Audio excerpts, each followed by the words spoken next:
ओम शांति।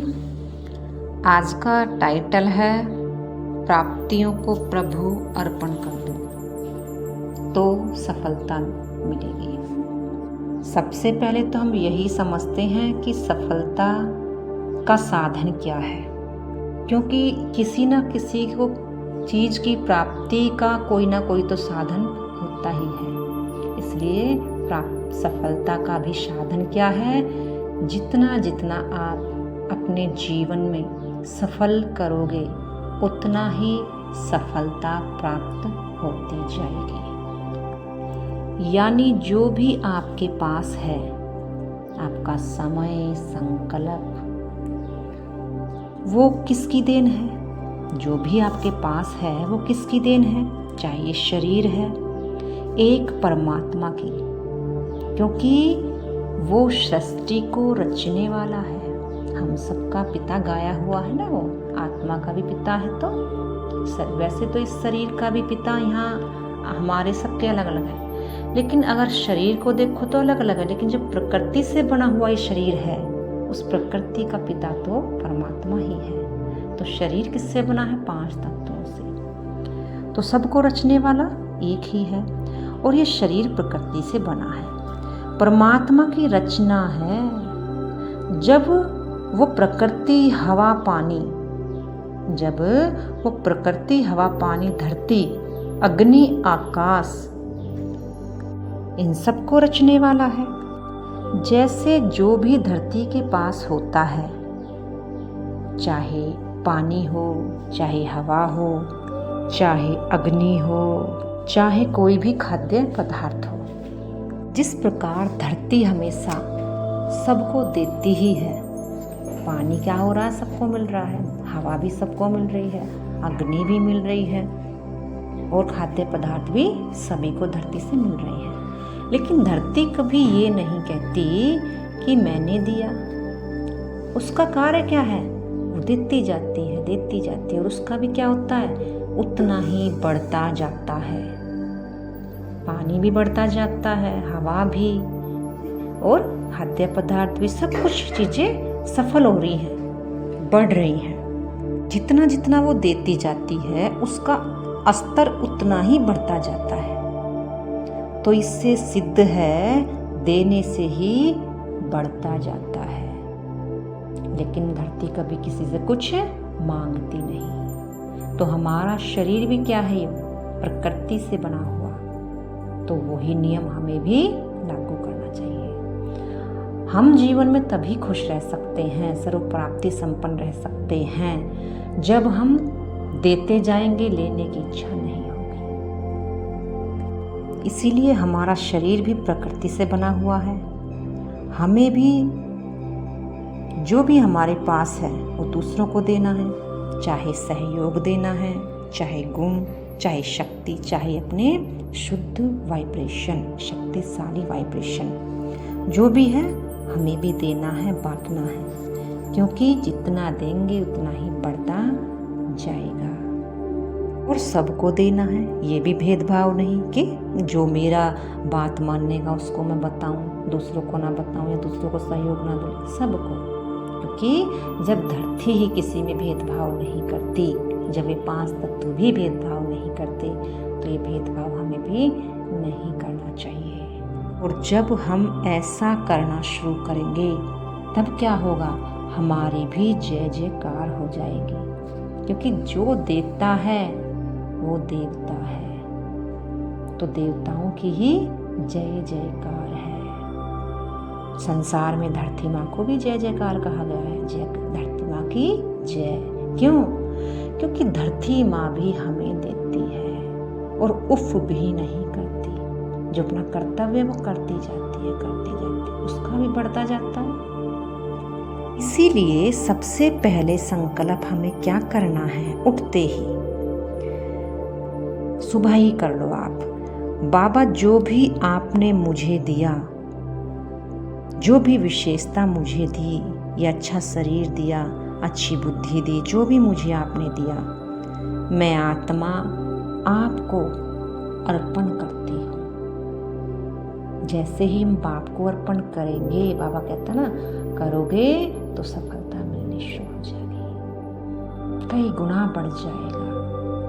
फिर दूसरा थॉट क्या करना है कि बाबा, संसार की जितनी भी आत्माएं हैं जो मुझे बाबा ने दिया है, वो सब उन आत्माओं को भी मुझसे प्राप्त हो, चाहे मेरे मनसा संपर्क में आने से, चाहे दृष्टि संपर्क में आने से, मेरे संपर्क में आने से, या वायुमंडल में आने से, या वाइब्रेशन में आने से, हर एक आत्मा को प्राप्त हो। तो जैसे ही हम ये संकल्प करते हैं तो हमारा भी दूसरों को मिलना शुरू हो जाएगा और हमारा भी स्तर बढ़ना शुरू हो जाएगा, चाहे ज्ञान का हो, चाहे संकल्पों का हो, चाहे दृष्टि का हो, चाहे सहयोग देने का हो, कैसा भी हो, वही स्तर हमारा बढ़ना शुरू हो जाएगा। आपने एक बीज बोया, संकल्प कर दिया ना एक संसार की आत्माओं को, और उसका कई गुना फल मिलता है। और फल क्या मिलता है? दुआएं।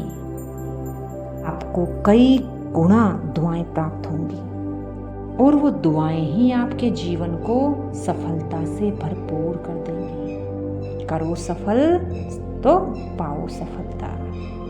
अगर प्राप्ति स्वरूप बनना है तो बाप को अर्पण करो, संसार की आत्माओं को भी देना शुरू करो, जितनी प्राप्तियां हैं उसको बांटना शुरू करो, तो सफलता कई गुना बढ़ जाएगी।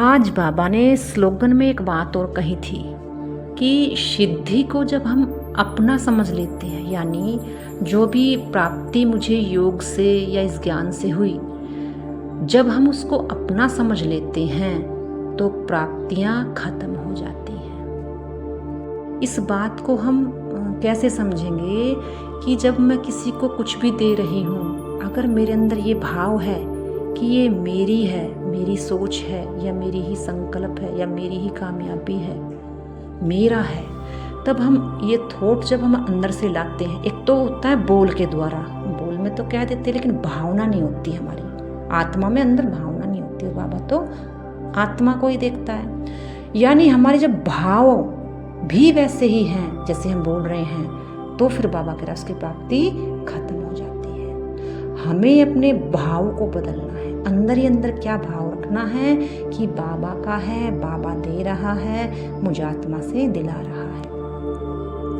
कई भाई बहनें कहते हैं कि अपना अनुभव किसी को बताओ मत, क्यों?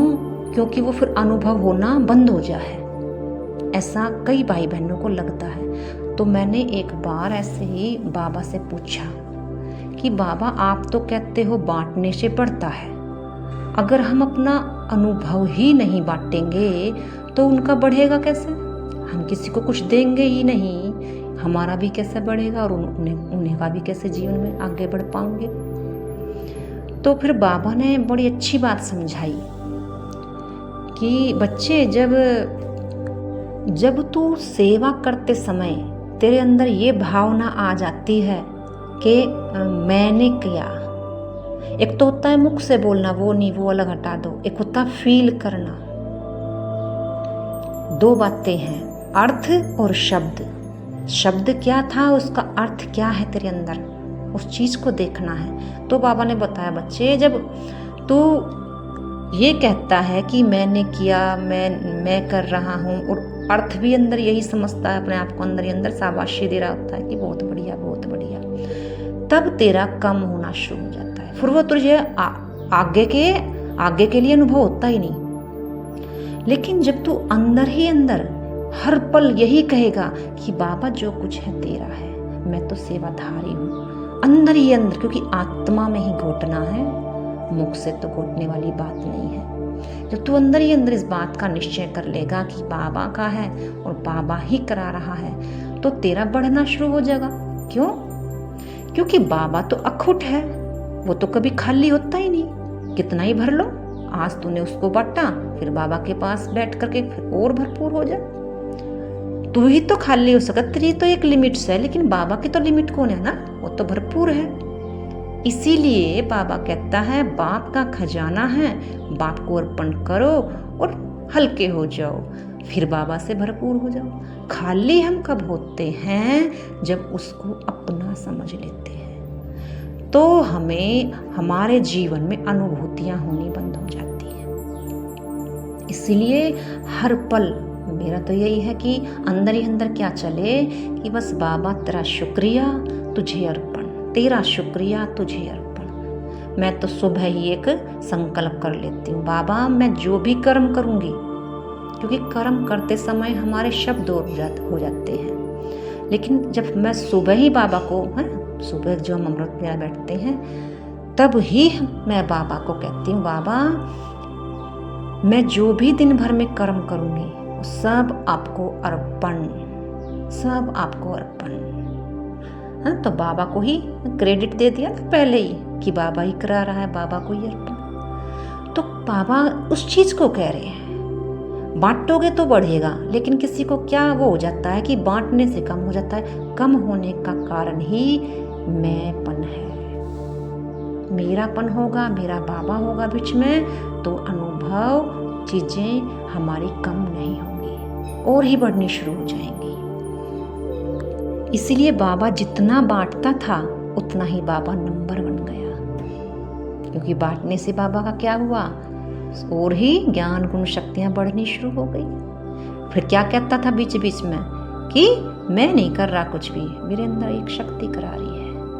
कई बार बाबा से जब बच्चे मिलने आते थे, कोई ऐसे आ जाता था तो कहते थे भाई आपका ज्ञान है ना, कोई अनजान मिलने के लिए आते थे कि ये ज्ञान है ना कुछ ये वाली बात इसमें ठीक नहीं है। तो बाबा कहते थे मैं कुछ नहीं करता भाई, मेरे अंदर तो एक शक्ति है जो मुझसे करवाती है, जो बात करनी है उससे बात कर लो, मेरा इसमें कोई भी दोष नहीं है। तो बाबा हर बात को भी किसके ऊपर अर्पण करता था? शिव बाबा को ही अर्पण कर देता था, चाहे अच्छी हो चाहे बुरी हो, जो भी है भाई, जो दोष देना है उसको दो मुझे नहीं दो। तो हमें बाबा की जीवन कहानी से ही सीखना चाहिए कि बाबा कितना निर्माणचित हल्के रहते थे, कार्य करते थे और सदा हल्के रहते थे। किसकी सेवा है? उसकी सेवा है, वो करा रहा है। तो हमें भी सदा एक बाबा को ही फॉलो करना है। अच्छा, ओम शांति।